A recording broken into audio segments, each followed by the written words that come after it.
Welcome to the amazing world of Terraria. Terraria is a wonderful video game world full of many things, such as scary bosses to defeat for new things, tons of weapons to defeat them with, and lots of armor to defend yourself against the elements.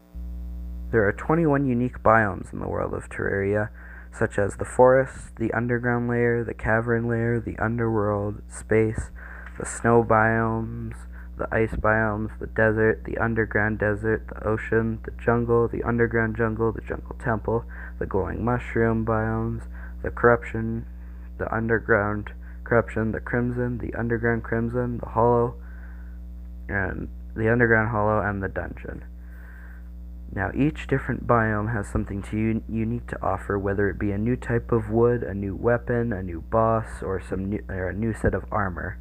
Now, some biomes are more difficult to conquer than others, some of the more difficult being the corruption, the crimson, the hollow, and the underground jungle, because they have lots of difficult mobs to beat. In the world of Terraria, there are tons of different NPCs that you can simply spawn in by setting up a house with some furniture. NPCs will sell you different goods that'll help you progress through the game faster. If an NPC is in a biome they like or with people they like, this will make them happy. If an NPC is happy, they will sell you better items. This is a design I found on the internet that helps optimize NPC happiness. In the forest, we have the merchant, the guide, the zoologist, and the golfer. In the desert, we have the arms dealer, the steampunker, and the dye trader. In the ocean, we have the hairstylist, the pirate, and the angler. In the snow biome, we have Santa, the mechanic, a cyborg, and the tax collector. In the jungle, we have the witch doctor, the druid, and the painter. In the hollow, we have the doctor, the tavern keep, the party girl, and the wizard. In the mushroom biome, we have the mushroom guy. And in the cave biome, we have the clother, the goblin tinker, and the demolition. As mentioned before, there are tons of different weapons you can use in Terraria. The best and my favorite weapon is the Zenith. It does 190 melee damage, has a knockback of 6.5, which is strong, has a 14% crit chance, has a use speed of 30, which is very slow, but that's okay, and has a velocity of 32. The Zenith is one of the best items in the game. The next weapon on the list we're going to be looking at is the Terra Prism. The Terra Prism has 97 damage, has a knockback of 4, uses 10 mana per attack, and has a use speed of 36, which is very slow, but that's okay, and it has 10 velocity. According to the internet, some other of the best weapons in the game are the quad barrel shotgun, the Deadless's storm bow, Abigail's flower, which summons a little ghost that attacks, the Tome of Infinite Wisdom, the Star Fury, and the Mini Shark. And now for some weapons that weren't necessarily recommended by the internet, but I used and personally like. There's the meatball, the flaming mace, the coin gun, the volcano, the bat, the blood butcher, the lightsaber phase blades, the death sickle, the terra blade, the enchanted boomerang, the shroomerang, the sergeant united shield, the adamantite repeater, the armlock, and the pirate staff.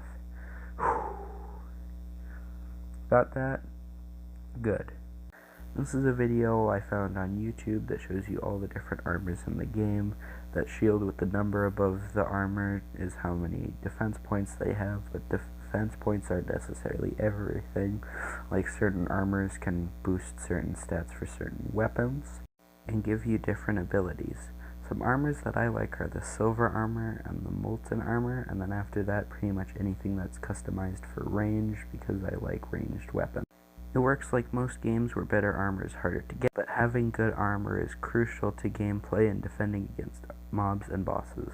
So that's why they say always use protection. Shut up, Jonah. The last thing I mentioned at the starting of this video is bosses. Bosses are crucial to gameplay in Terraria as they allow you to progress through the game, as well as unlocking different stages in the game, such as Walls Flesh and Hard Mode, and Plantera and Post-Plantera. Bosses can also drop different ores and items that allow you to craft armor and weapons. The first boss you usually fight is Slime King with 2,000 health points. Slime King jumps around the map and tries to crush you, and he drops the ninja suit.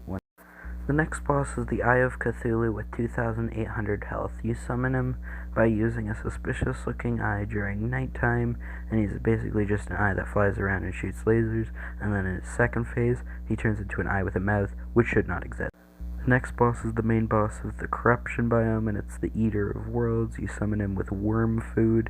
He has 10,050 health, and he's scary, and flies around like a snake. Then there's the Brain of Cthulhu, which is the main boss of the Crimson biome. He is summoned with a bloody spine, and he shoots giant laser eyeballs, and he has 1,250 health. He's kinda scary and kinda gross.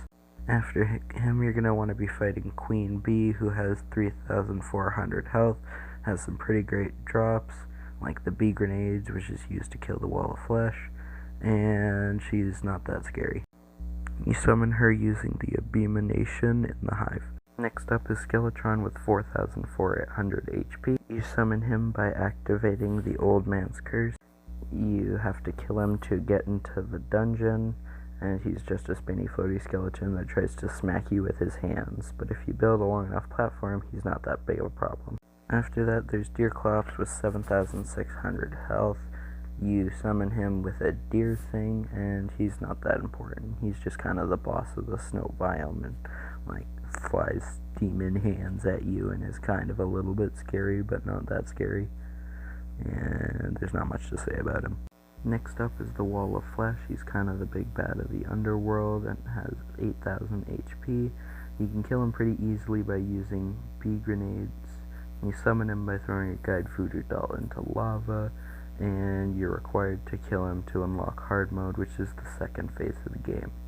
And now for the hard mode bosses. There's Queen Slime, who's the boss of the Hollow biome. She has 18,000 HP and is summoned with a gelatin crystal.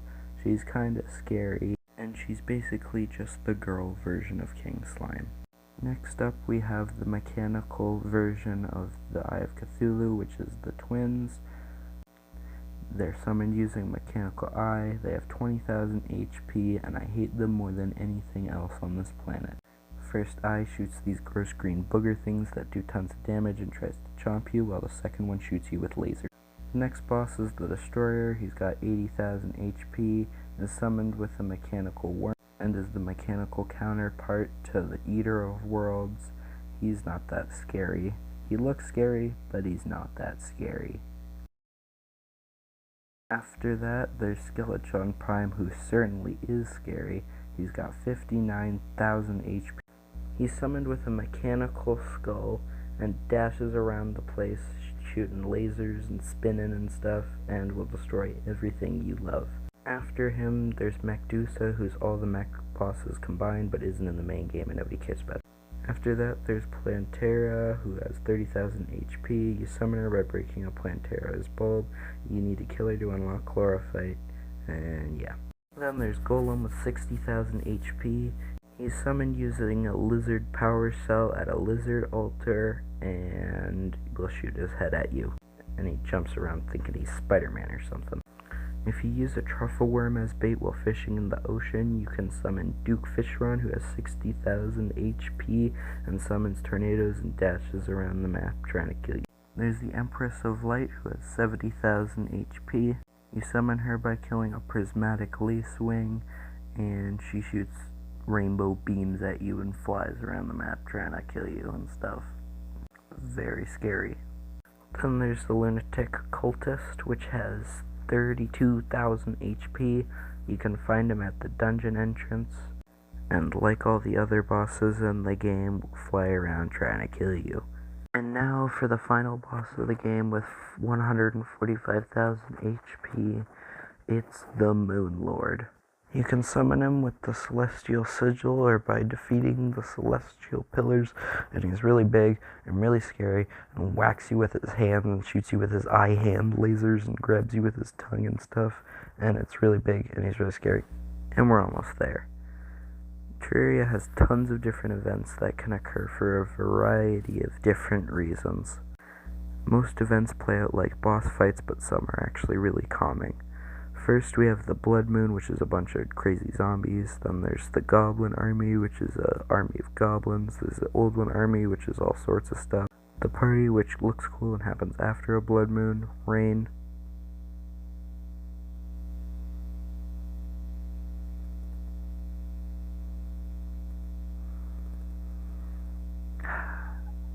Isn't it nice? Sandstorm, which just kind of pushes you a little bit. Slime Rain, which drops a bunch of slimes from the sky. Then there's the Torch God, which happens once you place 200 torches in a confined space. Windy Day, which does pretty much nothing. Frost Legion, which summons a bunch of snowmen. Frost Moon, which summons a bunch of snow bosses. Lunar Event, which summons the Celestial Pillars.